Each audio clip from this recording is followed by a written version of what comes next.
Hello, everybody, and welcome to another edition of the Bengal Tiger podcast. I'm Matthew Brune, and joining me once again is Shea Dixon. Shea, how are you doing this morning? Long time no talk I on the know, pod, at least. I talk to you every I day, know. but we need to talk to everyone else and not just on the board.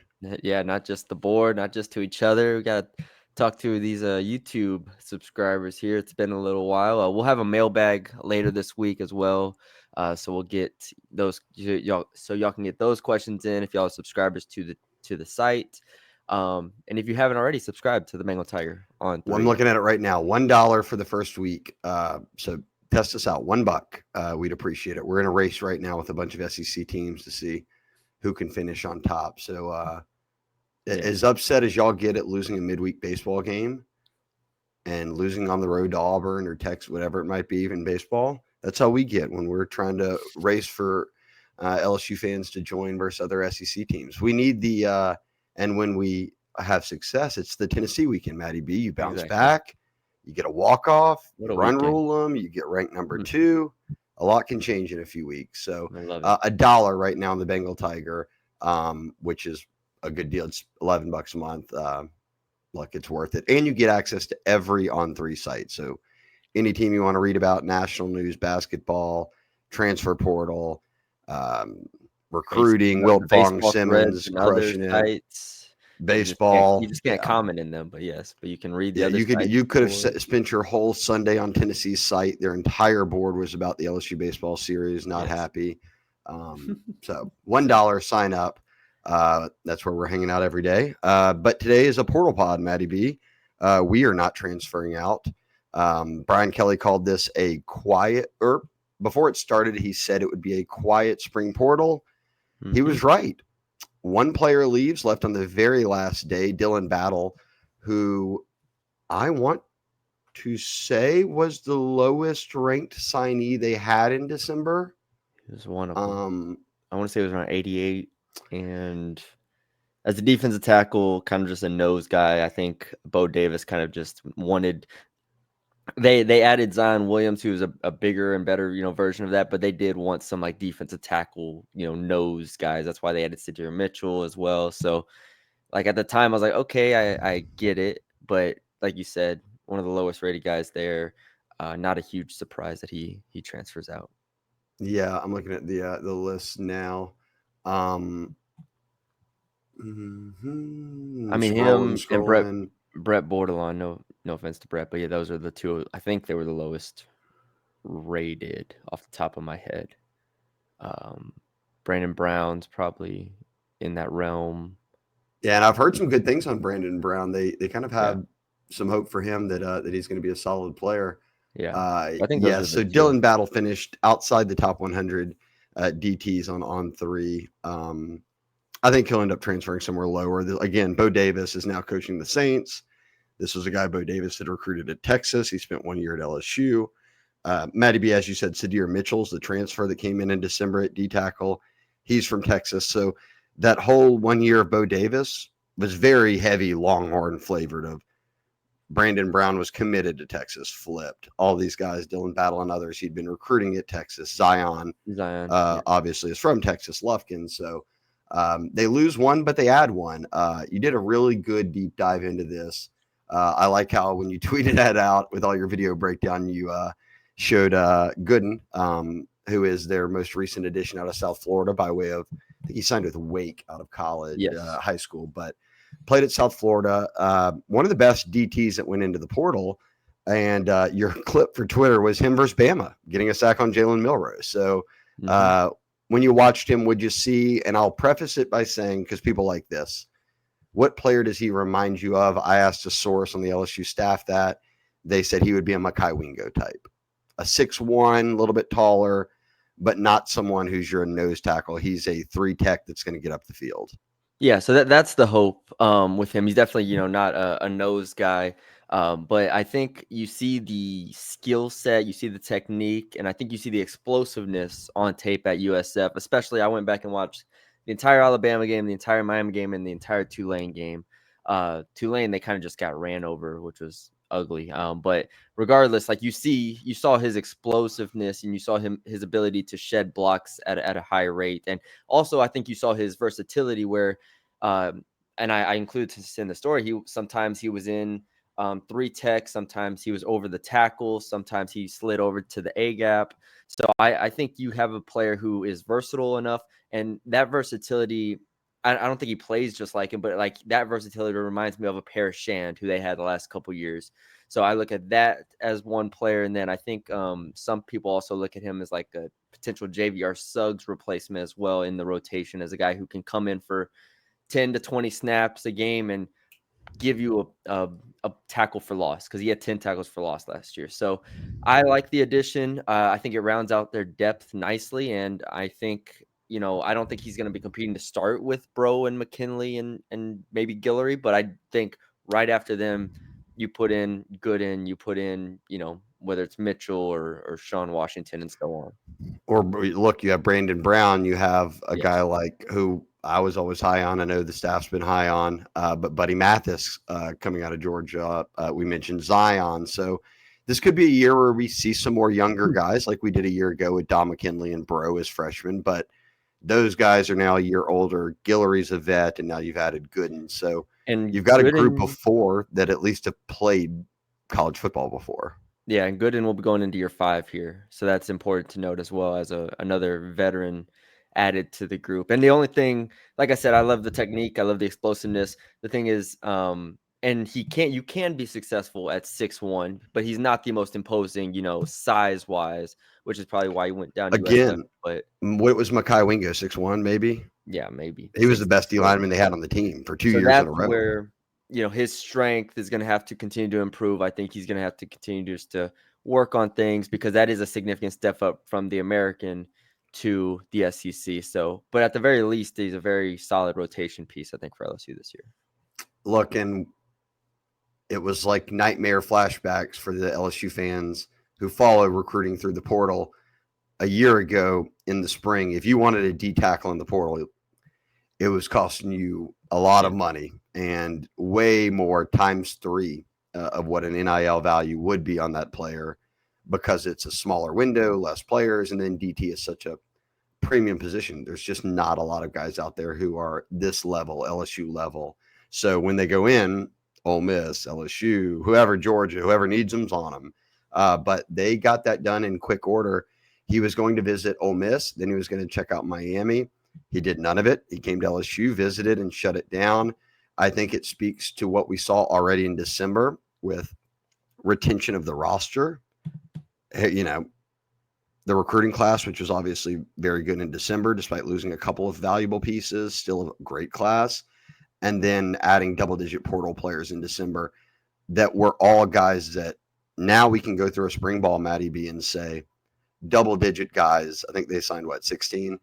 Double-digit guys will be playing. Starting, backing up, whatever it is, but they'll play. And that's a hit rate that they did not have with the prior class. So in terms of the portal. So I thought this was a great portal haul. The goal was to do it all in December and only have to address a little bit here in the spring. The portal is closed. If you're a grad transfer, you can enter at any time, but for underclassmen, closed. But there are still uncommitted kids. Gooden was uncommitted. He ends up popping. And then I know AJ Halsey is a guy out of Houston at safety that LSU went and visited. I reported that on the board and on the website this past week. They checked, went and visited him on Saturday after Kyron Lacey's funeral, and thoughts and prayers with everyone down there in Thibodaux. With an emotional weekend for them, the staff, obviously. Tough to balance all of this right now, but they went over to Houston, met with him. He visited Halsey. He visited Miami on Monday. Ole Miss has been in the mix. I am going to guess right now he does not end up at LSU. A big NIL asking price there. And I also think that, look, Jordan Gilbert wasn't healthy last year. That's evident because he didn't play this spring because he had shoulder surgery and cleaned up the hand injury he had. But it's also one of those things. They've moved Toviano back there. You got Tamarcus Cooley from NC State. He's played a ton. He can start at safety. You can start Jordan at safety. You could play Toviano. I continue to hear sources say that Deshaun Spears has really made strides from where he was year 1 to year 2. And coming out of Denham Springs, it was about tackling. I mean, Charles Mm-hmm. Power, who does our rankings, said that. He said Yeah. he'd be the number 1, 2, or 3 safety if he was a very willing tackler. When he got thrown into the fire last year as a true freshman, Matty B, we saw it in SEC play. I mean, he got put on his butt a few times, taking a bad angle or not making the tackle. They said he's made big strides there. So he's still got a summer and fall ahead of him. Then you've got Joel Rogers. You've got other guys in that safety room to where do you want to say, oh, let's make this guy that has not practiced with this anything one of the higher paid guys on roster when we're not sure he'd even start. And now he's taken reps away from Spears, Toviano, Rogers. Mm-hmm. And that's sort of the balancing act you're in at the spring portal when it's not, hey, this guy is a no doubt starter for us.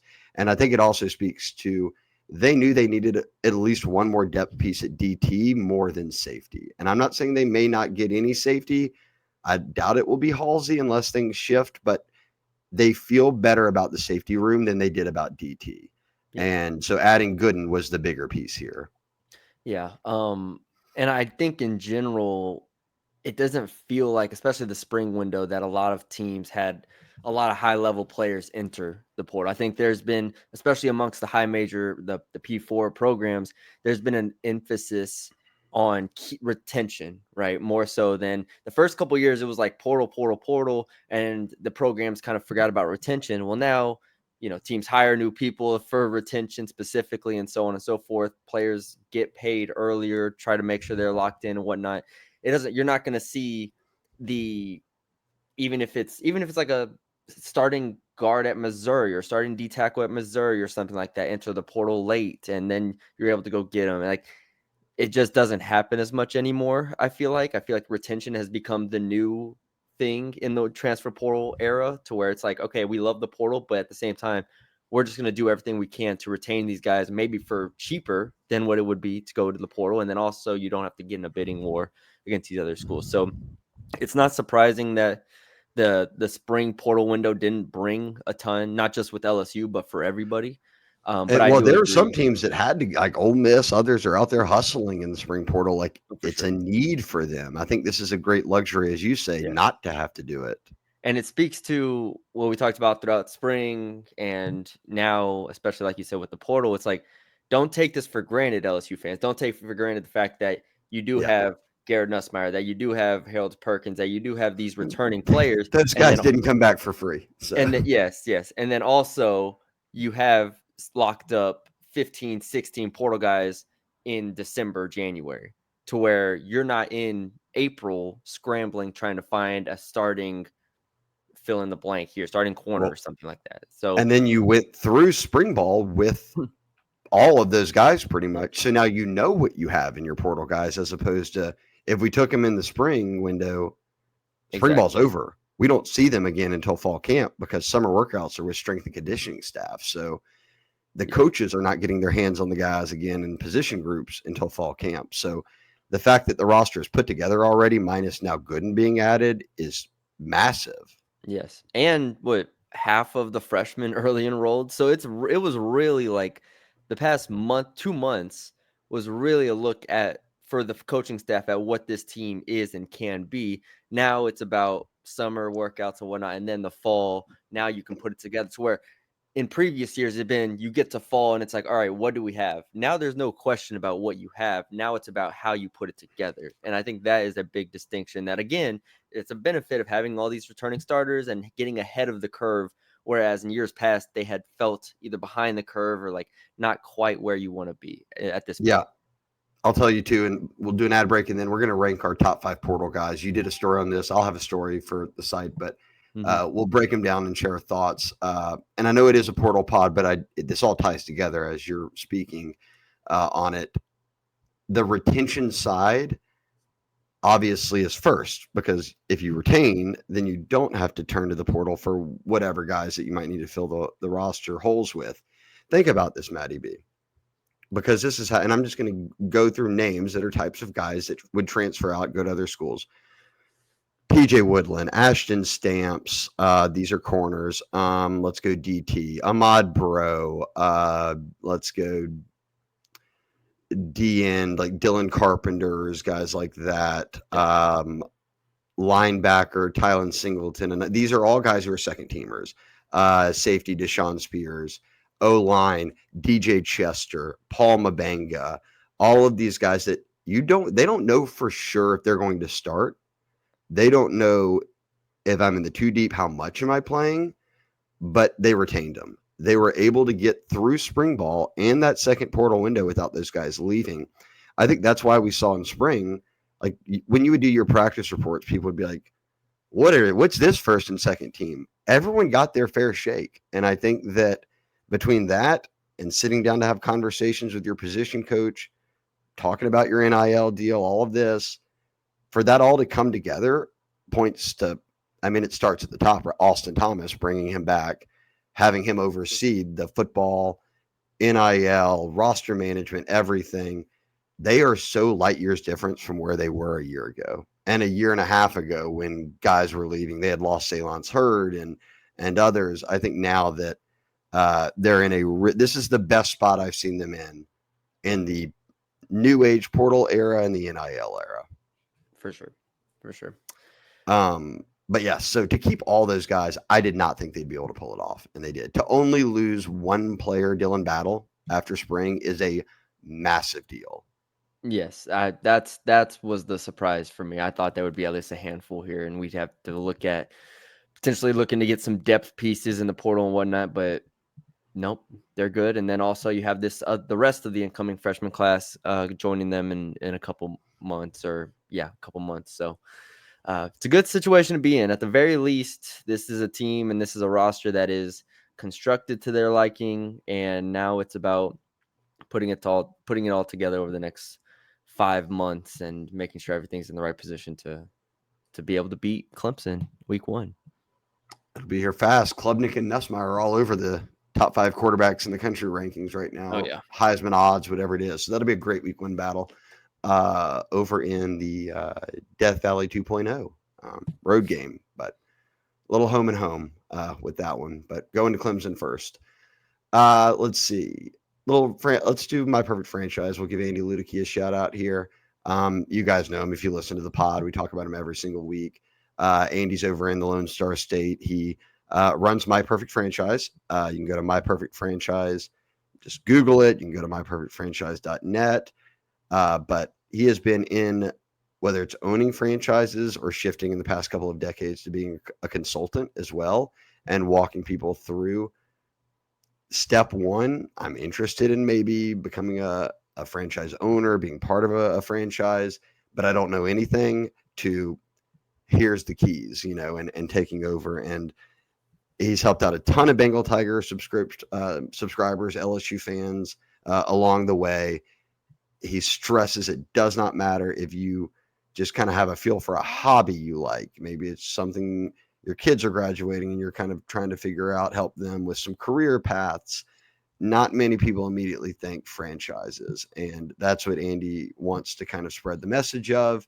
It costs nothing to reach out to him. You will never pay Andy a dime. Even when you get to the finish line, if you get into a business, that business will pay Andy as almost a finder's fee. You owe him nothing. So Andy will become your best friend. He'll walk you through it. Give him a call as well. Text. He'll answer. Call him. He'll call you right back if he doesn't answer. But it's 404-973-9901. 404-973-9901. And as baseball season rolls on, he is a diehard baseball fan. He is going to kick back money on any deal made on any site with a franchise, a percentage of that based off how big the deal is with whatever franchise you might get into, to your school's baseball NIL, which obviously baseball players are not on full rides. The House settlement's coming up. They're talking about roster numbers. That affects a lot of sports well beyond football.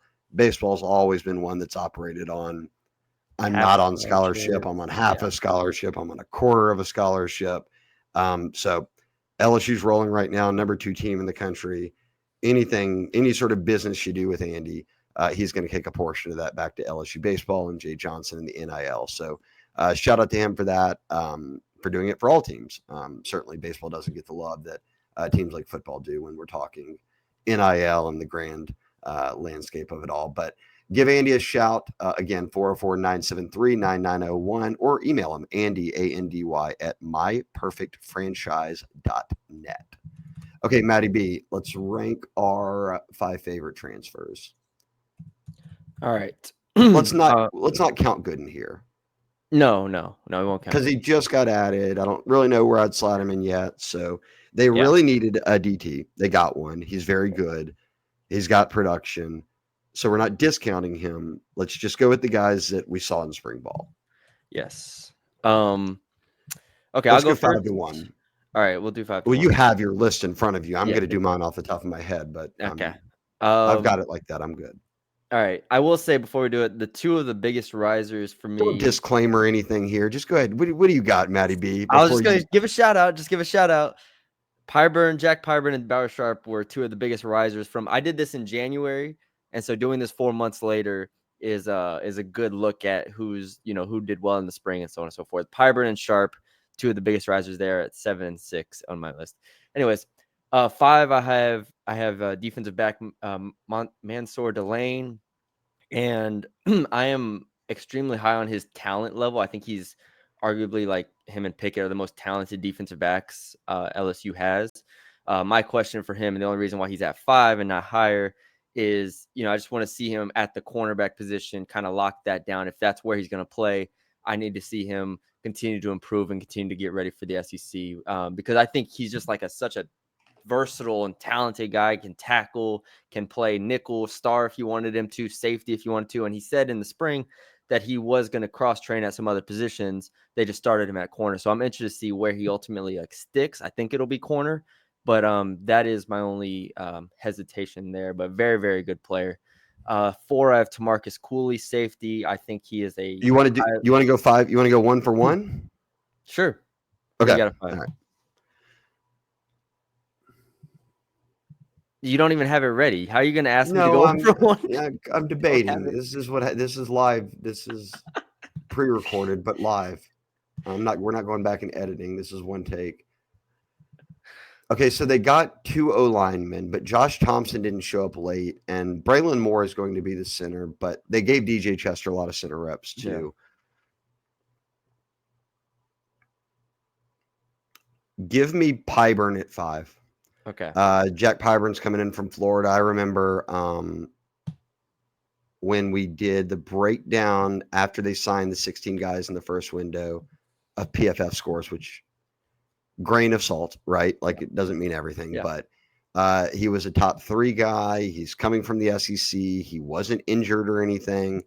And when he stepped in as a starter for Florida, playing that edge spot, it took that defense to another level. So I really like Pyburn. I think that he had 60 tackles. He's a run stopper. And from what I've heard, he just is bringing an energy to that room, to the D-line and edge group. Even the linebackers are feeding off it, to where it's that Whit Week style of energy, right? That mentality of we're out here, Harold Perkins style. I mean, this kid has confidence. It's through the roof, and he can play. I think he's going to play a good bit. I'll put him at 5. I think he's one of their 5 best transfers. There you go.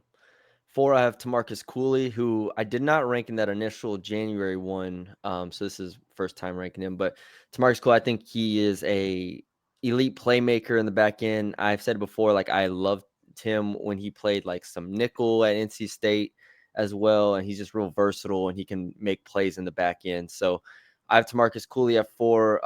I was not discouraged at all by what I saw in the spring. I think he can cover space really well. And if you need him to match up with a slot or with a receiver, he can do that as well. So Tamarcus Cooley, starting safety for LSU, he'll be my number 4 player.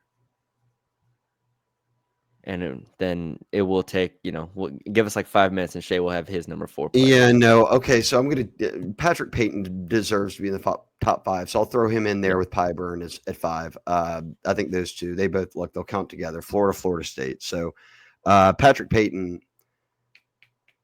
D-end, 2 years ago, he was unbelievable. I mean, he was one of the best players in the ACC. Last year, a bit of a down year, but Florida State sucked. Did they win 1 game? 2. Tua, 2-10.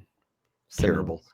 I think he's going to be a very, very good player, so I don't want to not put him in here. But I'm trying to also do a combination of mine of real need, right? Like, Yeah. Are they the actual best player? Is it also a combo of needs? So I don't want to knock Peyton, so I'll put him and Pyburn in there. At 4, I'm going to go Bauer Sharp. Wait, I I thought think 4 was. No, I'm just giving Peyton a shout out because he's not going to be on the Oh, list. okay. 4, I'm going to go Bauer Sharp. Look, this is a kid who took the long road. He signed with Southeastern as a quarterback, made the transition to tight end, goes to Oklahoma. Every receiver they have gets hurt. He leads the team in catches, yards, all that. When he got here, I was posting to the board that there were sources where like, hey, look, I know people are like, oh, what are we doing taking this? Like, tight end, how's he going to help? Is he going to take Trey Dez's reps? He's done nothing, but they said from the start he will be one of the better signees. After spring ball, I asked probably 5 different sources in the building, hey, give me your top 3 or 4 guys. Nobody did not list Bauer Sharp. I think that he's going to catch it, block, and what he brings energy-wise, sort of just that grit, the will to win, they said is lit up the tight end room. And I think that's what Trey Green needs, is a guy ahead of him who can show him the ropes, how it's done, and they are completely opposite players, so he's not taking Trey Dez's reps. That's a 1-2 punch I like a lot. So give me Bauer Sharp as someone who's going to be a lot better than LSU fans think. Yeah. And Nuss loves the tight ends, so. Yeah, really good athlete. I remember the transfer analysis story I did down. I love that. Okay. 3, I have Josh Thompson. He was number 1 in January when I did this. 3, like you said, he showed up late, so it's hard to like really get a feel for him in this time, but he did work a lot with the 2s. He sprinkled in with the 1s. I think he's going to start. I think he's going to be a very good offensive lineman. I think he's going to start at guard. I see him as a Miles Frazier replacement. I think the pass protection is going to translate from Northwestern to LSU pretty seamlessly, just because if you watch his games against Ohio State and so on, I think he really held up physically. And so the strength and the physicality is not a concern for me with Josh Thompson. I just want him to get in and get comfortable and be able to kind of read and react along with, because continuity is a legitimate thing with the offensive line. That's what he needs to get with whoever's starting around him. So Josh Thompson is my number 3. I think he's going to be a very good starter for this LSU team. I did, and again, I'm doing this, and it sounds backwards because LSU lost 4 starters on the O-line, so you would deem that to be like the real need position. I just thought they also had good backups. I just think they did a really good job of going out and being like, okay, well, we can get more experience and better. And I think they're getting a starter in Thompson. I think they're getting a starter at center in Braylon Moore. I'll say on Thompson for some perspective, again, grain of salt, PFF. But LSU rode Dellinger and Frazier for multiple years at guard. A year ago, Frazier 70 grade at the end on PFF. Dellinger 72.6. Thompson had a 74.2 PFF grade. Thompson was one of the highest ranked offensive linemen to hit the portal, no matter at what point and where they went. So you lost both guards. You get a guy like that. I love it. And I love the Braylon Moore edition. Spoiler, neither of them will be in my top 5, but they're right there. I mean, I think that's how good this portal class is. They have so many guys you could argue to be in there. The portal class is so good. I think like there's, 15? Like I was like, I'm struggling at 12, 13. Like, damn, like I really got to put this guy at 12 or 13. Yeah, I think 17 now with Gooden. Yeah, 17 now with Gooden.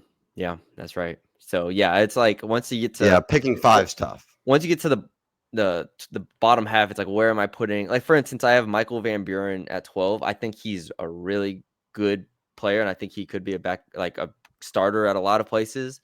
But like Mississippi State started every single game last year. Mississippi State, for instance. But then it's like I also like Braylon Moore. I also like Nick Anderson. Well, and Garrett Nussmeier's the quarterback, so it's not as valuable of an addition. Exactly.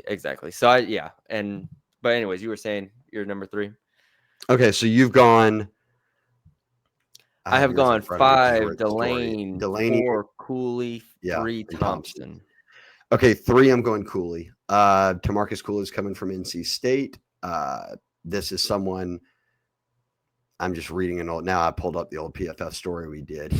He's the one who has the highest PF Yes. grade of anybody that signed Like with LSU, 82. above 80, 80.8. Yeah. Look, they needed safeties. They needed safety. We saw them move Toviano from corner to safety. But last year, what they relied on really playing 3 guys at safety, and they had moved Major Burns to star. So it was kind of like 2 guys at safety between Major Burns and Gilbert. Gilbert was hurt last year. Jordan sat out of spring. He got his shoulder cleaned up, got his hand cleaned up. You hope he's healthy again and good to go. But the fact that you've got Cooley now, I mean, Cooley played more than 600 snaps for an NC State defensive backfield where every one of them transferred, I think, that started, but all of them were really good for an NC State ACC squad. So give me Cooley there in the top 3. Just played so much. He's got really good grades in pass coverage. He's a willing tackler, which is what they needed in run defense. And you look at the you mentioned 80.8, so call it an 81 PFF grade. A year ago, Sage Ryan finished with a 67, Major Burns finished with a 57, and Jordan Gilbert, who returns, finished with a 57. So look, PFF, grain of salt again, but nobody will watch the film and say that Cooley isn't way better than those guys were. So I was gonna say it matches the eye test. yeah, If it's not, you're not reaching for. I don't think PFF is reaching to watch the nah, Tamarcus Cooley 30, tape and say 30 he's tackles, 2 tackles for loss, so he can play close to the line, a pick, 6 pass breakups, forced a couple fumbles. everywhere. Yeah, I think he'll be active. So, boy, they needed DBs that had played before, but at the same time, not like some major overload. Just get a couple, and also develop your younger guys to where they're getting reps. So, I'll go Cooley top 3. Yeah. Um, Number Kind of 2. like how you prefaced yours with yours is kind of more important, I guess, and based on needs. I think I did mine just kind of based on talent. And from that perspective, I have Patrick Payton as 2. You talked about him already. In terms of talent, he's a top 5 player in this class. I have him number 2 here, and I had him number 2 in January when he first signed. So he stayed strong. Seeing him in person in the spring, he lived up to all my expectations of what a high-level defensive end looks like. And it's funny, about 3-4 days ago, I went back, actually not even a couple days ago, I went back and I was looking at the way too early mock drafts of 2025 back in 2024, so like a year ahead. And Patrick Payton was like getting first round buzz because he was so good on that undefeated Florida State team. Yeah, playing opposite And Jared Verse. yeah, opposite Jared Verse and Braden Fisk, obviously a very good player as well. But like he was getting like that type of praise. And last year for Florida State just to fall off the face of the earth the way they did, I don't see, like, it's not like he suffered a terrible injury No. or something like that that completely changes the way he plays or the way he moves or something. Like, this is still Patrick Payton here. And I think the talent, the physicality, the speed, I think all of that is still there. I expect Patrick Payton to be the best defensive end on this team and him to make some plays. And they'll need him to. They'll need him to. They need him to create havoc, and I think he will. So he's my number 2 player on this list. He comes in with more than 100 tackles. He's played more than 40 games. I mean, he's got 32 tackles for loss, 16 sacks, ton of batted down balls, super productive. I mean, so tall and long too. He just, Braden Swinson replacement at the very least. So yeah, the breakout year, which as you mentioned, the year is playing with Verse, Fisk, all those guys. 44 tackles, 15 for loss, 7 sacks. Those are great numbers. Those are Swinson type numbers, right? Yeah, exactly. I mean, right in that same ballpark. Yeah, and Swinson just got drafted. Shout out to him by the Patriots along with Will Campbell. I think we're gonna look at Peyton as potentially having just as good of a year, if not better. Yeah, so that's why I kind of threw Peyton in there. He can be tied with had to shout him out there at least. Yeah, whoops.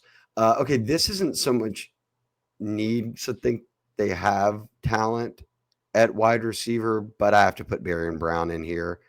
He'll be 2 for me.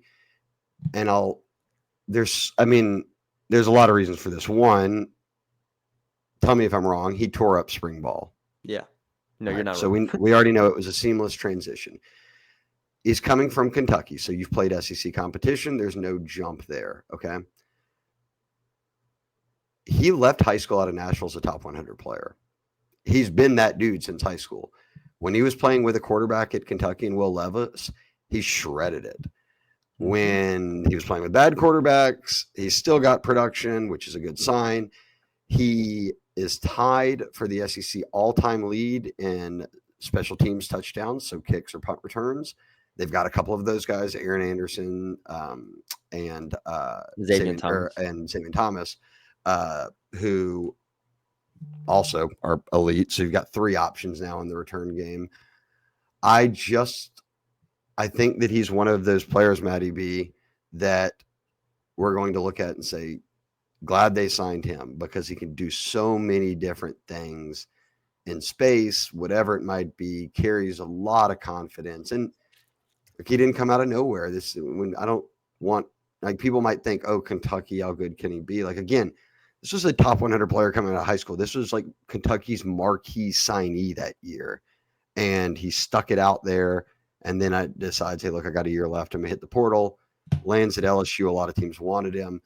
I love the room, but I'll go like you could have returned CJ Daniels, who ended up, I think, at Miami. Yeah. Or you could have, and he transferred in from Liberty. He was here for a year.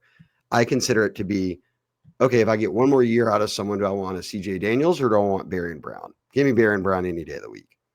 Yes. He's got a different level to him after the catch. And if Nick Anderson's healthy, it's the same for him and Dustin Hill as well. But I will bank on an SEC kid who is not coming off injury, who has a ton of production that was also good in high school. So give me Barry and Brown as a name to know at number 2.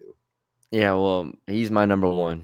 Barry and Brown is my number 1 player here. He was number 4 in the initial portal rankings I did in January. He's number 1 now. I think that speaks to how good of a spring that he had. And it continuously impressed me, not just the speed, but the catch radius, the ability to track the ball. Like, I think the comfort with Nussmeier was there immediately. That's wild. Like how quickly he can get on the same page as a quarterback. Yes. And I mean, I'm sure it helps the fact that he's had 3 different quarterbacks the last 3 years at Kentucky, from whatever Levis, Vandegrift, and God, it's someone I know. I don't remember it off the top of my head. But regardless, look that up for me. Kentucky's quarterback in 2023. I know the answer. You want to just sit on it? You know it? Yeah, you can go. You'll get it. You can keep going. Well, it'll come. I got to do this first, and then I'll think about it. But regardless, like, you put him alongside with Hilton, and that's the speed LSU needs on the perimeter. And I think not only that, but Brown, you mentioned the kickoff return ability. I think you see the yards after catch, because at Kentucky, when he was playing with quarterbacks that weren't Will Levis, he had a ton of catches behind the line of scrimmage. He had a ton of catches within 10 yards. So this is not a one-trick pony. This is a guy who can do it at all 3 levels. And I think Barry and Brown is going to be a huge boost for this LSU offense. And that my only question is, I mean, like, the drops were maybe something at Kentucky, but I think I didn't see any of that really in the spring, so I'm not concerned about that. But my only question really is he wide receiver 1 for this LSU team now? And I think, like, him and Hilton are battling it out. Aaron Anderson, probably from a production standpoint, definitely deserves to be there as well. But like, if we're talking about a guy who could potentially go in the first 3 rounds of the NFL draft next year, I mean, I'm putting Brown in that conversation, and that I don't feel crazy doing that. Again, I love that. No injury history, great in high school, great in college, played in the SEC, and has been through spring ball, and now has got kind of a feel for Sloan's offense and the quarterback. Okay, the quarterback at Kentucky transferred there from a school that LSU just got a transfer from that I just put in my top 5. Oh, I put him at 3. He played at Tamarcus Cooley's school. Leary. There you go, Matty B. Devin Leary. Sorry, not wrong. So he went Levis to Devin Leary to Brock Vandegrift. Yes, thank you. And I think Brock Vandegrift retired from football. Yeah. No, for real. I think he did. No, he did. Yeah. I'm pretty sure. I think I remember that happening. Well, Nuss isn't retiring, so he's going to have a nice quarterback for him this year. But yeah, there you go. Good point. Few different quarterbacks. Now he's got a 4th. Seamless transition. I love it. Baron Brown's 2 for me, 1 for you.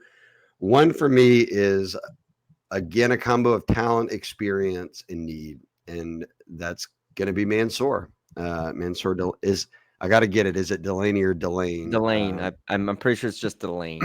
Okay, Delane. Per Michael Bonnet at one of the press conferences. I don't know if I'm trusting Michael, but I'll ask him again. No, Mansour Delane. Matty B, I mean, I know that he's cross-trained a bit, but I think he'll stay at corner. And I've said from day one, I think DJ Pickett starts right away. The key here is Jakeem Jackson is a guy who Corey Raymond signed at Florida. Now Corey's back at LSU. We had him as a top 3 corner in the country coming out of high school a couple of years ago.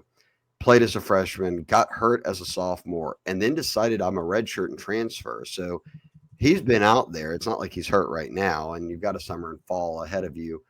But Mansour buys time at corner, 1, for DJ Pickett to develop, for Jakeem Jackson to work himself in from Florida to LSU, and for guys like PJ Woodland, Michael Turner, Ashton Stamps, all of these dudes that are now second-year players that you had to just throw in the fire right away and be like, go play, start, play a lot, whatever it might be.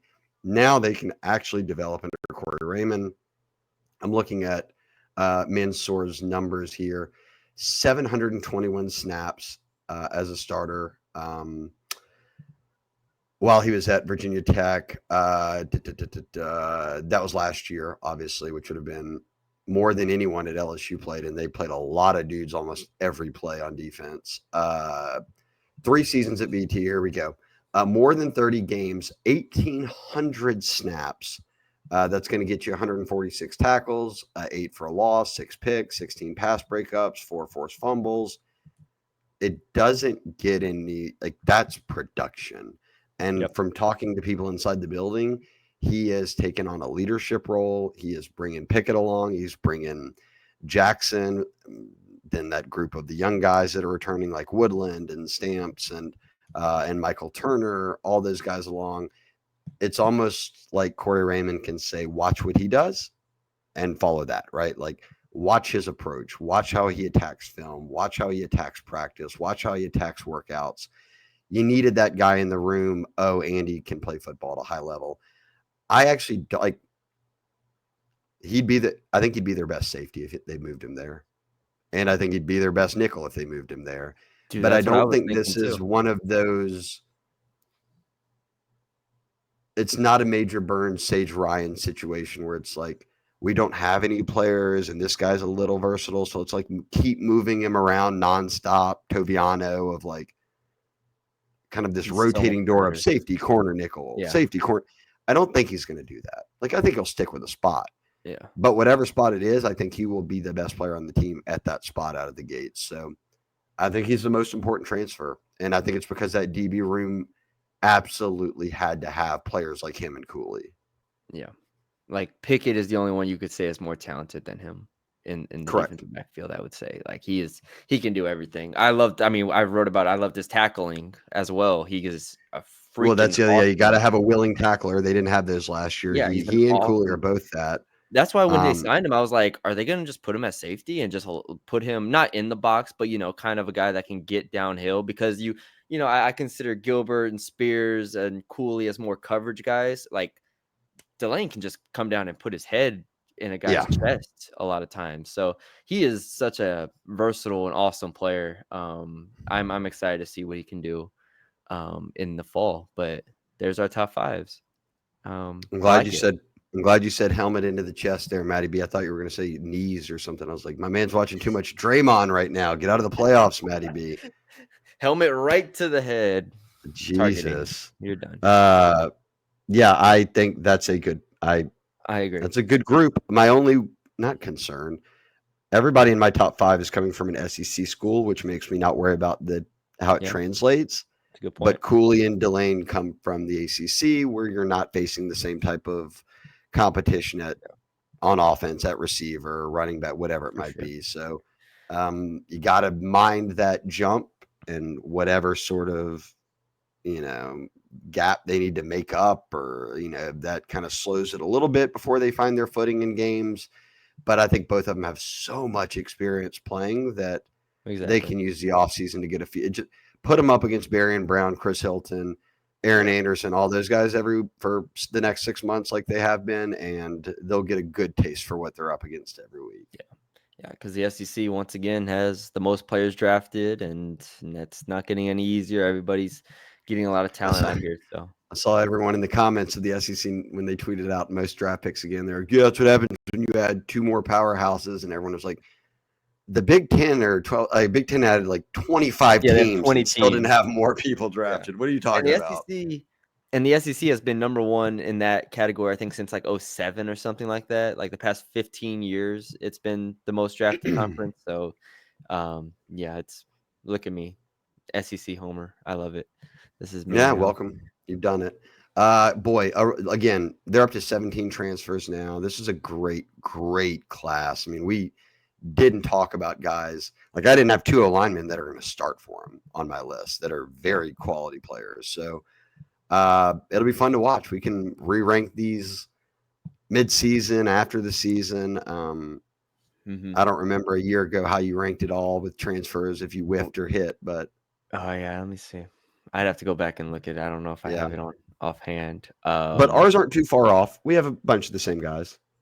Yeah, we have a bunch of the same type of guys here. Sorry, you got me thinking about what my list was last year. I have the depth chart right here. I liked CJ Daniels as a good player there. I mean, he ended up being good. I mean, the group was Jesus. They really didn't add a ton of transfers last year. Am I missing somebody?